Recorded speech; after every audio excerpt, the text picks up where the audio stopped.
तर मित्रांनो, तुम्हाला पण हे कायची धांदल चालू आहे हे समजायचं असेल तर चला सांगतो. तर आज आम्ही यवतमाळातील प्रसिद्ध स्थळ पाचधारा इथे चाललो होतो. त्यातच आम्हाला भेटला आमच्या सोबतीचा DJ. तर काय बसलो गाणे वाजवत. गाणे वाजवल्यानंतर पुढे निघलो आम्ही दर्शनाला. भाऊचा डायलॉग ऐकून घ्या मग. आणि ह्या भाऊले गोला एवढा आवडला की तो प्लेट चाटायला लागला. गोला खाऊन झाल्यानंतर निघलो आम्ही पुढं.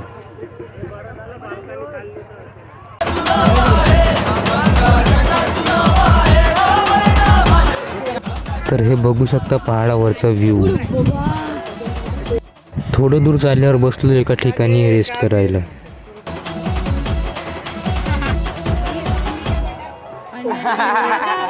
पूर्ण पाचधाऱ्याचे दर्शन झाल्यावर निघलो आम्ही घराकडे वापस. जाता जाता मित्राला एक 5 रुपयाची आईस्क्रीम चारून दिली. तर भेटू पुन्हा एका नवीन ब्लॉगमध्ये. तोपर्यंत फॉलो करून द्या.